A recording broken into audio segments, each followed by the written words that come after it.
Hello and welcome to another episode of Be the Love to Awaken Our Souls.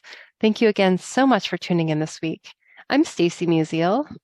And I am Brenda Carey with our special guests, Amy and Renee of the Troubadours of Divine Bliss. We are your co-hosts and souls on the journey, and we are on a mission to raise the consciousness of humans and the planet, and we need your help. Please spread the word to your family and friends and join us every week. Consider becoming a Patreon supporter or a sponsor to help with the operating costs, like editing and the many hours we spend creating these shows with quality guests and content. And if you have resonated with our mission, support us in a way that raises your vibration to love. And if it feels safe for you, I'd like to begin by inviting you to take a moment to get centered with us. I'd like to begin by inviting you to take a beautiful cleansing breath in through your nose and out through your mouth, releasing anything that is keeping you from being present. And take another deep breath in through your nose, breathing in calm, peaceful, loving energy, and breathing out anything else you are ready to release in this now moment. And take one more breath in through your nose, breathing in light and love for yourself. And imagine breathing that light and love and send it back to all of humanity, remembering that you always have your breath to come back to. Our guests today are Amy and Renee of the Troubadours of Divine Bliss. I just love saying that. Amy and Renee have been best friends since their early teens when they met at an evangelical church outside of Louisville, Kentucky. They share a mutual vision of being traveling musicians who inspire a revolution of the spirit and courage of the heart. Following their bliss and freeing their dream, they picked up a guitar and an accordion and moved to New Orleans to become the Troubadours of Divine Bliss. The Troubadours have 9 albums, and not only are they musicians, but they are also inspirational speakers, writers, celebrants, and healing guides. They lead retreats and workshops as founders of the Mariposa Heartwork for personal empowerment and survivors of abuse. They are spiritual, environmental, and social justice activists who sing of the love that springs from within, respect for the earth, human rights, and healing the heart. They are also the founders of Mighty Kindness to create a circle of sustainability, connection in community, and to empower kindness. When they are not touring or performing weekly on online concerts on YouTube and Facebook, they are nestled in As You Wish Woods in the southern Indiana homestead in the Hoosier National Forest. Thank you so much for being here with us today, Amy and Renee. Oh, it's our pleasure. Thank you for having us. Yeah, so please tell us. I'm so curious. You have quite a wide variety of experiences and just things that you do and who you are. So, tell us about your journey, each one of you, and what led you down this spiritual path. Well, thank you so much. We, have the honor of knowing each other since we were teenagers. We met when Amy was 13 and I was 15. My dad was the minister of a church, a kind of evangelical church, and Amy's family came in one day. They eventually became really involved in the church. Her dad became a deacon, and her dad ended up kicking my dad out of the church. So we, Wah, wah, wah. yeah. So you ask about, our spiritual journey, that really could have been stifled or completely obliterated at that point. But we just had we've always been seekers and just had such a desire to continue on that journey. But it opened it up, actually. It took it out of just that evangelical realm and opened us up to finding truth in many, many different paths and got us on the road to our purpose. And we have been rooted in this Holy Spirit and this divine connection and longing for truth and for love. And we fed each other's spirits throughout the years. And about 12 years after meeting and being best friends, we fell in love. that we started to really deepen on our spiritual journeys and just merge so beautifully together.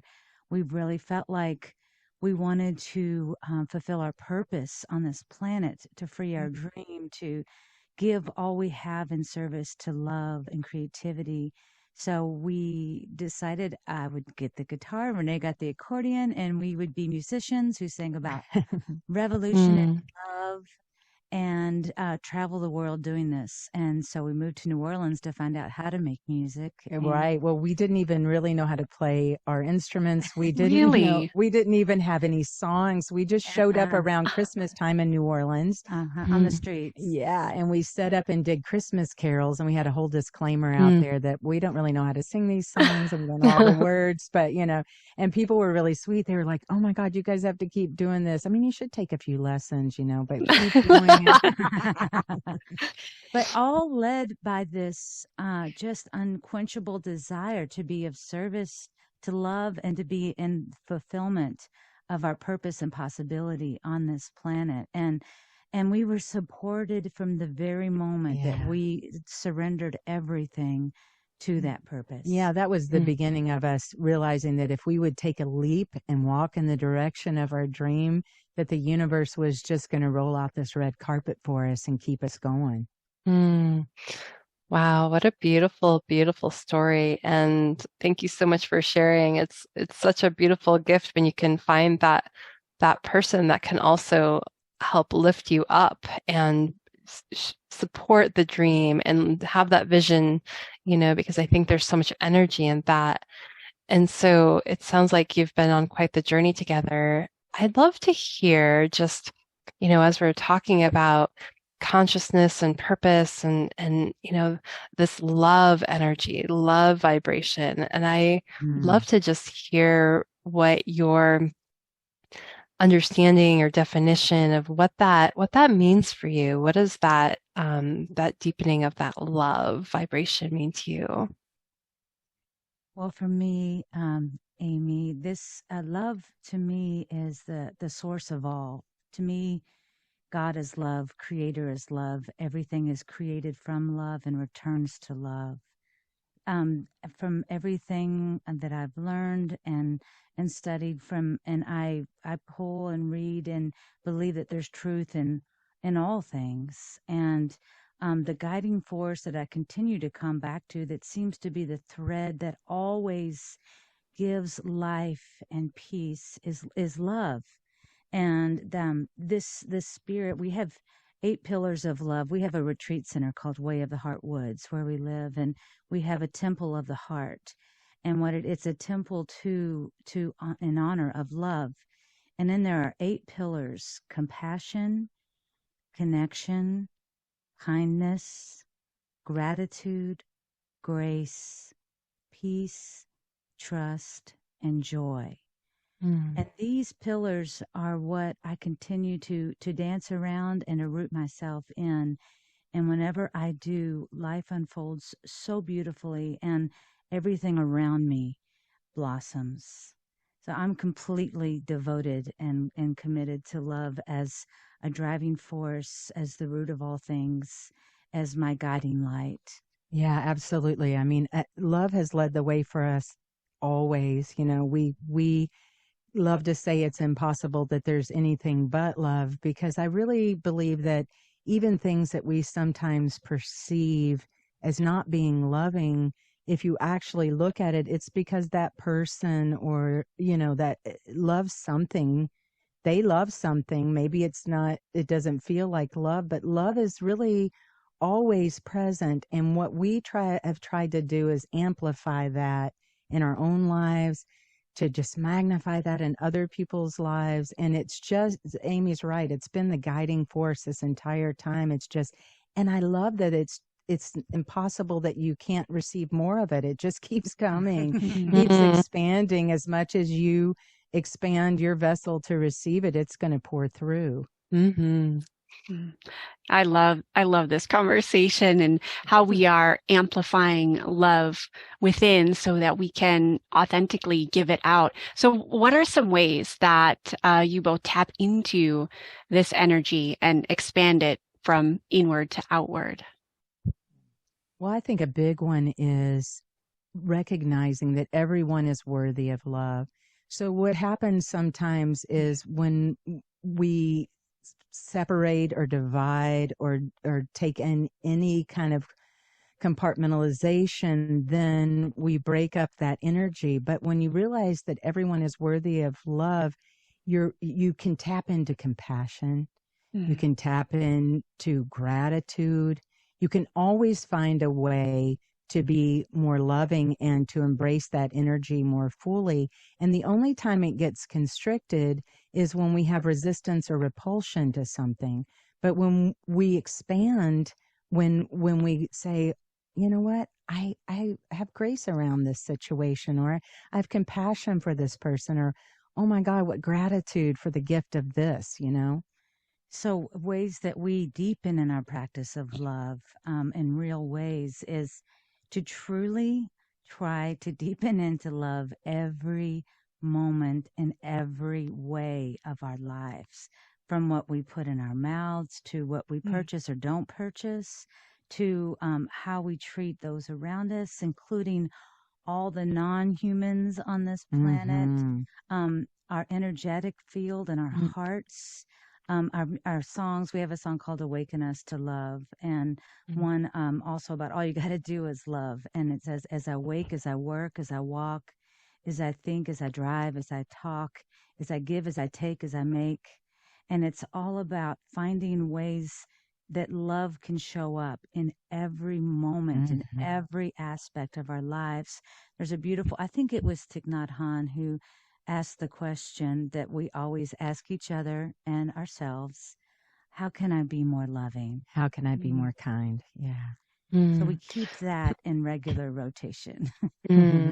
That's so beautiful. It's such an intentional, conscious way of really showing up in the world. And when we tap into, those, those practices of gratitude and, just really showing up in those ways, it really starts to emanate outward. And so I'm wondering, because I think that there's an embodiment practice, and then there's, is it already embodied?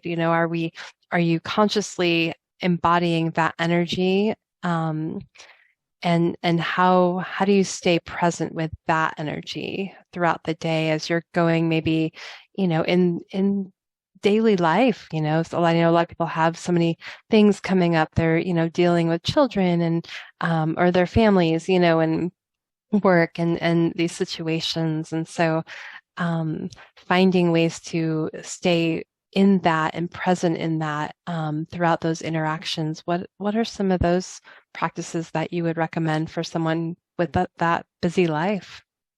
I think one of our biggest practices that we do is to try to start every single day in a devotional place. So taking in something inspiring, some touchstone for the day that awakens that love in us so that we can more greatly embody it. So that love is already there, but it just has to get activated. And that's when, when you feel depleted, when you feel diluted, it's because you've not been filling that well of wellness, and so when you have a resource to draw from, then it's easier to embody that and stay present with it throughout the day. I want to thank you for your beautiful meditation that you lead your podcast with. And I think that is an incredible example of how to reconnect, reroute, recenter yourself, remembering that you always can return to your breath. So as we go throughout our day, and we all get triggered and we all fall back in old patterns and we get angry and frustrated and all of these things.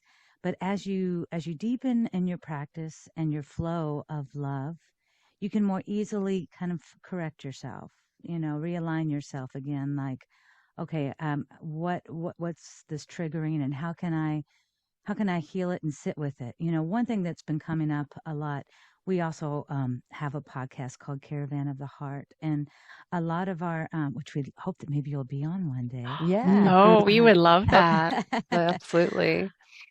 And what keeps coming up right now, which I feel like is like the next revolution in love, which is, um, there is no right or wrong. There is no separation. Right. So when we feel these feelings of fear, of anger, of unworthiness, shame or guilt, anything that is of a, kind of a lower, kind of a negative vibration, we're not to shun it. We're not to judge ourselves or others for having them, but to simply hold space for it and let it be heard. Yeah. Allow it to be and to embrace it and hold it in love. So that's another great way as you're going throughout your day and you find yourself frustrated or upset, is to just sit and allow it to be. Have your feelings about it and encircle it in love and let it have a way to be heard and held and felt. Yeah, I love it because it's an undercurrent. If you're not sitting with it, if you're not holding it, it's still there, Yeah, but it's an undercurrent. It's kind of like contents under pressure, but when you can just let it out and let it flow and love it, then it gets absorbed into that mixture. And that's why it matters so much what ingredients we're putting in, because that becomes a part of the mix. So we just try to add in as many positive ingredients in our day as possible. And it's kind of like walking these paths in our woods, the paths that we take more frequently, they're worn. And the more that we continue to walk that way, that it just becomes more natural. You don't have to go, oh, I need to duck here under that branch. It's like, I know that. I know this path really well. I know what I need to do right here. There are neural pathways in our brains that we've all learned about that create, mental patterns and behavioral patterns. Well, I believe there's also pathways in the heart, and that we can create new paths that are more loving and open and well tended and take care of the weeds. Yeah.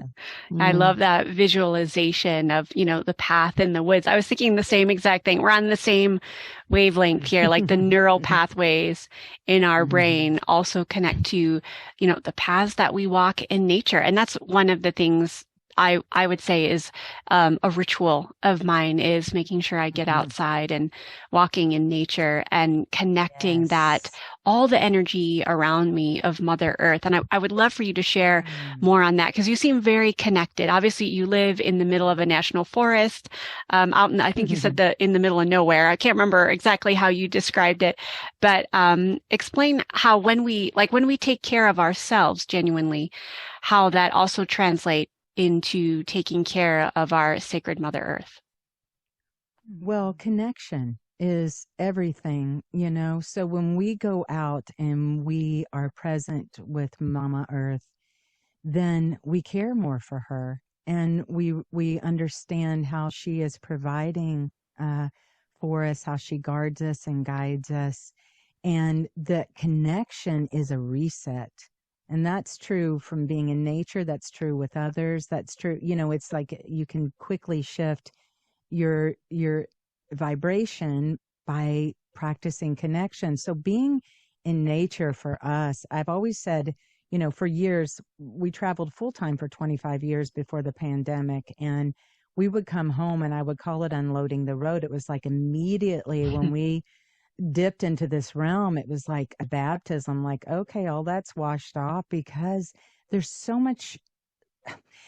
Mama Nature is such a great teacher. Everything that you could ever need to learn, if you spend time in her presence, she's going to teach you. And this has been our greatest teacher for the past 21 years of living in these woods. It's just been incredible. She's literally saved my life and healed me from head to toe. This is Amy, and I am a thriver from physical and sexual and psychological abuse. And so kind of anyone who is a survivor of trauma, to be in nature is immediately healing.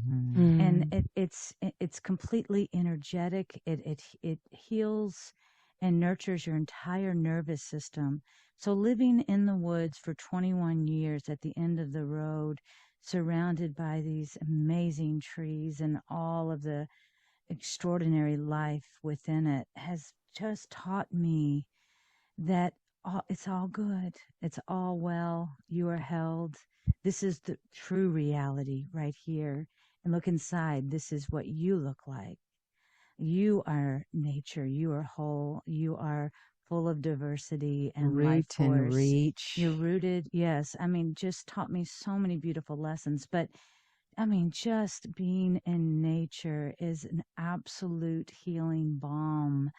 And that's why we like to bring people out to Way of the Heart Woods, is to help them reconnect to themselves and to nature, because she's such an amazing healer. Just, I feel like the disconnect in modern society, where it's just everything's concreted over and there's new things being built, but on top of forests and woods, this disconnect is really hard on our psyches, really, really hard on our hearts, because it's disconnecting us from what is true and what is real and what is life-giving. So, I mean, I cannot stress enough how important it is. So nurturing and nourishing. It really has just been such a gift. Yes, that's so beautiful, because we're very, the Western culture is very disconnected from nature, and, and working inside, living inside, we're always wearing shoes and, but really when we can go outside and spend some really beautiful quality time outside, it really does like energetically shift every part of your being and that nervous system. I felt that myself, just going into the jungle, when I thought I had been, I thought I had spent time in nature, but then I went into the jungle and then I felt it because I was immersed in that energy, and really just every part of my being just shifted. It's so essential that we really spend that time outside. It really is. And really connect, because she is a mirror to us too, right? So the inner, we are nature, and the energy, the elements, we are, there's no separation from her, and we're all one with her. Yes. And it's going to be extremely important as we move forward during these times of climate crisis and major shifts on this planet, that we really deepen into understanding how much we need to be in a healthy relationship with this earth. And so it's going to become more and more clear how much we are connected. I love that you called it a mirror, because it is. And in our stillness, we can more clearly see that reflection. And so that's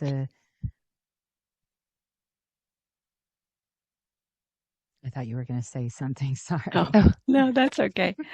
So actually that gives a little pause. I love this conversation, and I'm curious, since you have 9 albums, I mean, that's a significant amount of music. And I loved your story where you weren't trained musicians from an early age or anything like that, and picked up an accordion. That's not, like the most popular instrument in the world. I love it, but you don't hear that. Oh, it is now. It is now. Well, Renee kind of made it.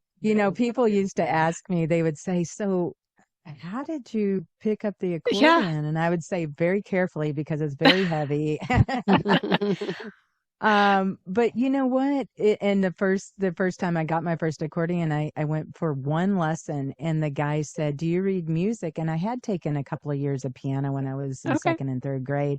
And so I said, "A little." And he said, "Okay, play this, no mistakes." And I was like, "What?" I was like, "Okay, that's why that was that last lesson, And we just kept playing, and playing and playing. And the people of the street performers of New Orleans were incredible. They were like, they adopted us and helped us, figure out we needed a name and we needed to make a recording and to just keep going and try out different endings on songs. I mean, like just little things, We just trusted our intuition, which is something that we really encourage others to deepen into and trust as well. what does this sound like? I don't know what my fingers are doing. I don't really know how to make chords, but this sounds kind of cool. And, what do we want to write about? What's important? What's surfacing right now? And we like all genres of music. So we're all over the place, but it's so beautiful because music, we're just light and vibration, right? That's all that's going on here. And so music is just the great unifier. And so Mm-hmm. when we decided to go to Europe with $100 in our pockets and one-way tickets and no gigs, we were able to stay there and travel 7 different countries. Over a 6-month period. And that was the Wow. beginning of, starting on the streets of New Orleans. We began freeing our dream, and then we took another leap. And so playing this music in foreign, lands, different languages, and original music they'd never heard before. But it was the energy of the music and our hearts, and harmonies are just a healing thing. And so people understood they, because love, it really does, it speaks all languages. And so we were able to make connection with like-minded souls, through our music. And so we've, traveled all over the States and Canada and Europe and Scandinavia, just being independent musicians, making our music. And I'm just so grateful for the ability to be able to share our hearts and this message of love through music, which people can so readily receive.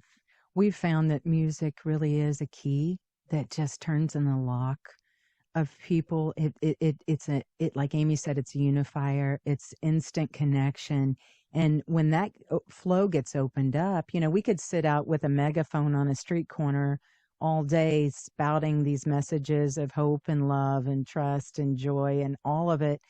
But music just finds its way in, and it just kind of tenderizes the heart and makes it a fertile place for all these seeds to fall into. And so it's always been our main.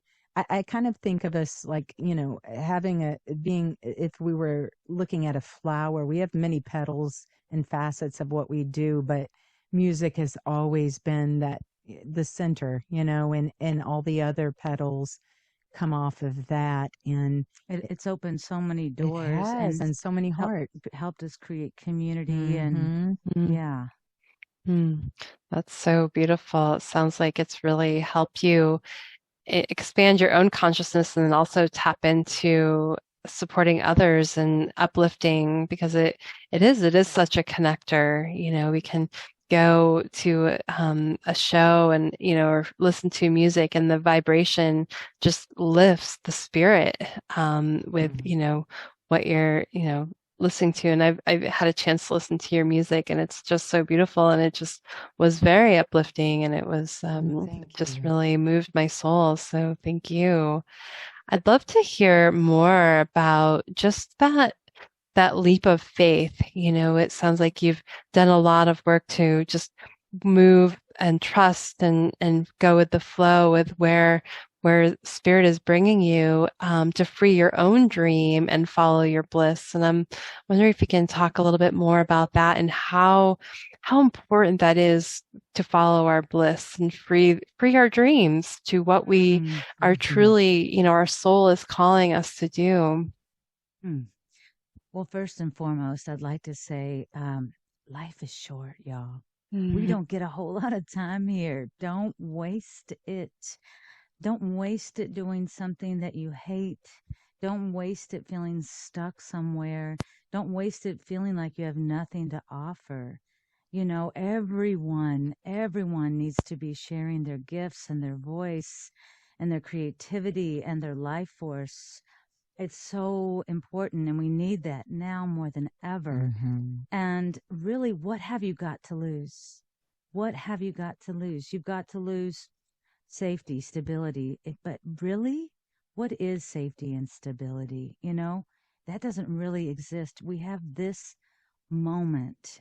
And if you're rooted in total faith that what you have to offer is something that can help and be of service, and you combine that with your gift, it's like Joseph Campbell talks about: follow your bliss, and doors will open to you where We're none. And that is an absolute universal truth. We've seen it in our lives and in so many people's lives around us who've done the same.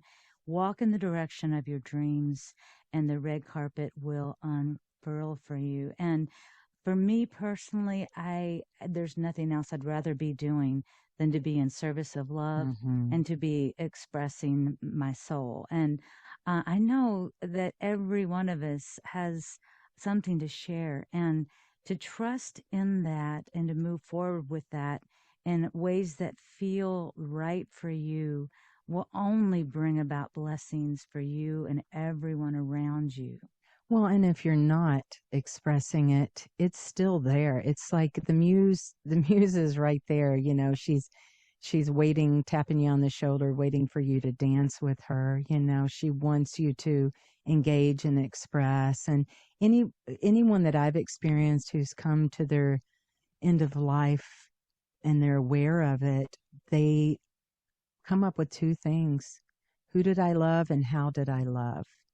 And that's what really, really matters. And so if you're in a relationship, if you're in a career, if you're in anything that is unhappy, unfulfilling, and you can affect it by making a change and making a choice to pursue your purpose and follow your bliss, then you are you're telling the universe, because the universe is already saying yes, but you're just saying yes and giving it an opportunity to continue. And for us personally, there was no choice. I was selling networks to huge corporations, and I was miserable, and I was in an abusive relationship, and I was miserable.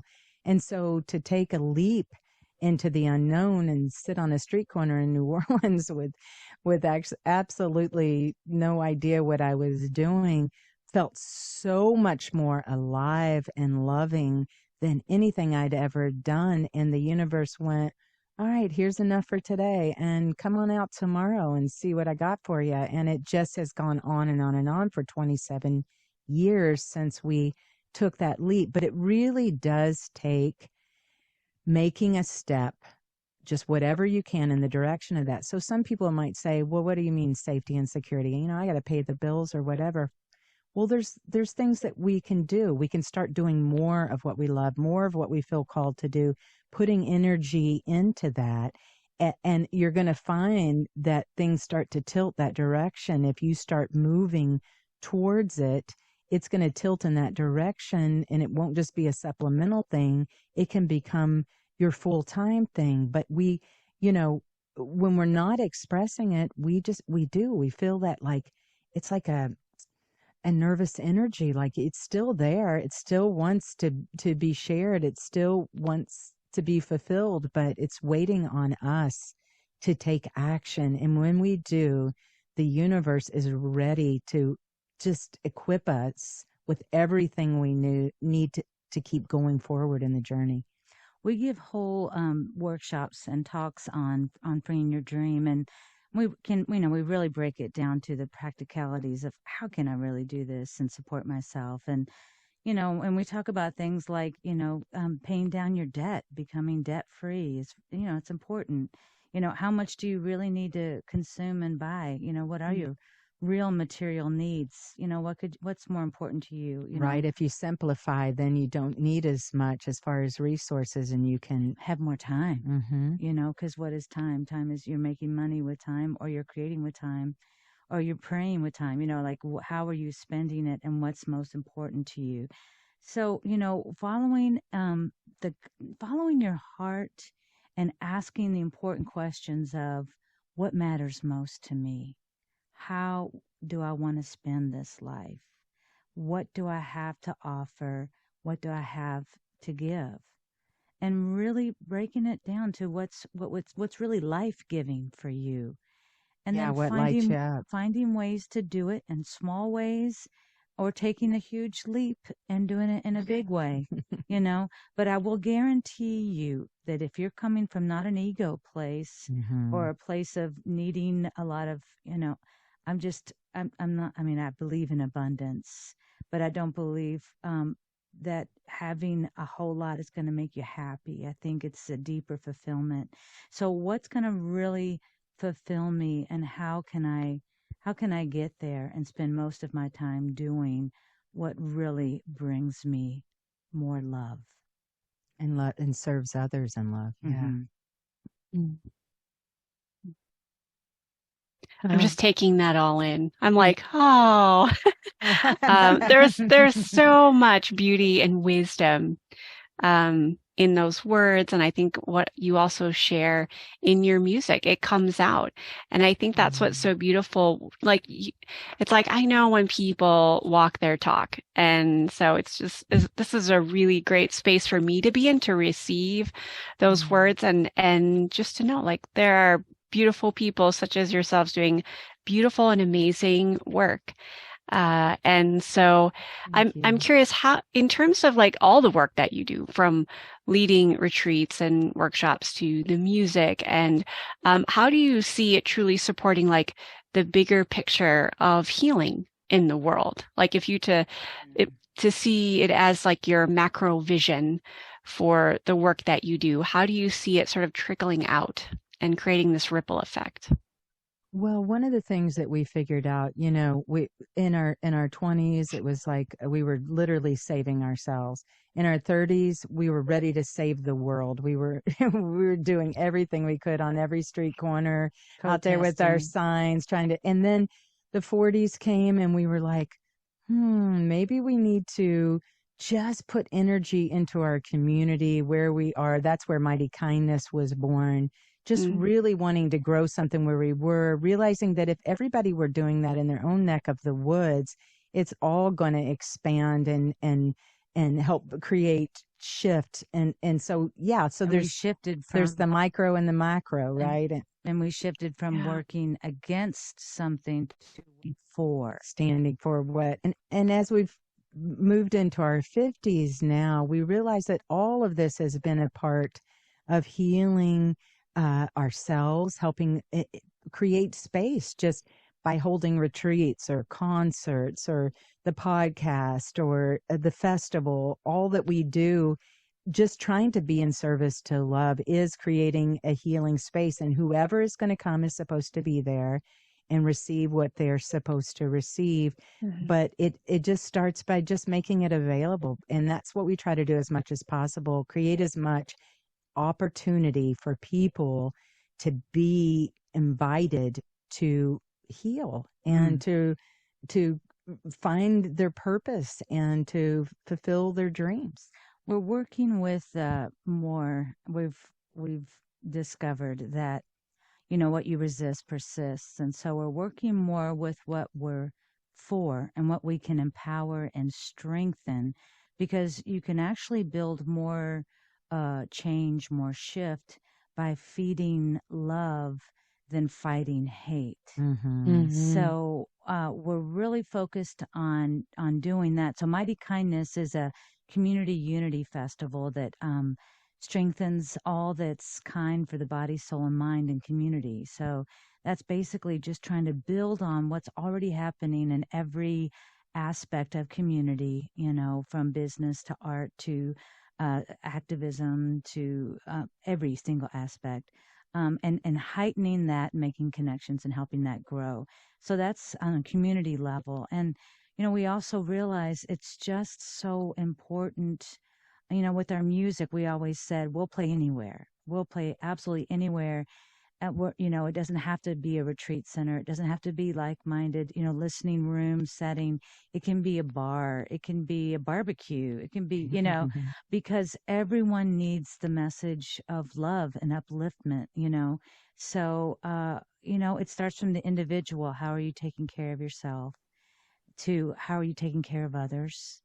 To how are you taking care of the earth? And we just try to work on this 3-tiered system of feeding and giving back, and hoping that all those ripples, and knowing that all those ripples do shift and feed more love and light into the world. So we create those invitations in really intimate ways. We do soul guidance sessions with folks, and that looks like we do those online and in person with individuals. Sometimes they come out. We have something on our retreat land, Way of the Heart Woods, called the Love Lodge, and people will come out and retreat. And then we'll do the soul guidance sessions with them in person, all the way up to larger retreats or concerts, but always with the intent to just really amplify that love, and really create a space where people can feel the opportunity to release and reveal what's there to be healed. And people are ready to be met where they are, and that's where they can really open their hearts. So another thing that we did for 7 years in Louisville was called Church on the Rocks, and it was an open stage for the sage. And it really had this loving, embracing community in it. We didn't allow any kind of judgment or negativity. If you got on the stage, it didn't matter what you did. Fully supported. Fully supported, because you had the courage to get up there and express yourself. And so you could do anything and say and be who you are and feel heard and loved and held by community. And didn't matter what religion or non-religion you were. And so it's just trying to find different ways that we can meet people where they are. Everyone just wants to be loved and heard, and everyone feels so isolated and alone. And that's why nature is so important, because you can feel held so easily. But that's why community is so important, and showing up as love. Absolutely. So thank you so much for sharing that. And I think that's a beautiful segue to, if you can just tell our listeners where they can find you and what you're currently working on. Oh, thank you so much. Well, you can find us at troubadoursofdivinebliss.com, and that's a gateway to wayoftheheartwoods.org, caravanoftheheart.com, to Mighty Kindness, to everything that we do. You can get to it through there. We have a weekly online show that we do called Sundays with Bliss. It's music and message. Live streams on FaceTube. Wow, I've created something new. Facebook and YouTube. You book. Yeah. But all of it is right there. I would invite you to follow us on Facebook and also Instagram and YouTube as well. And all of that, we kind of cross promote on all of those platforms. Awesome. Thank you. Thank you, Amy and Renee, for being here with us today and sharing this space and having this beautiful conscious conversation. Oh, thank you, Brenda and Stacy, for creating such a beautiful place for this, such a container of just goodness for us to sit within and share today. Thank you so much. Thank you for amplifying love so beautifully. Thank you. And at Be the Love podcast, we are excited about our upcoming Awaken Your Soul Costa Rica retreat on November 6th through the 12th, 2023.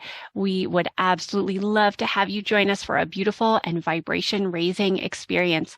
Check out the webpage with details and registration in the show notes. And thank you for listening to Be the Love podcast. If you've enjoyed listening to our show, please share the love by sharing it with your friends or family, giving us a 5-star written review on iTunes and Spotify, or liking us on Facebook. And please consider supporting our mission to awaken our souls with a monthly donation that helps us with the operating costs of this podcast so we can continue to spread the love. To contribute, visit our Patreon website at patreon.com/Be the Love podcast. And stay tuned for more episodes being released on Mondays at 5:55 a.m. Mountain Time.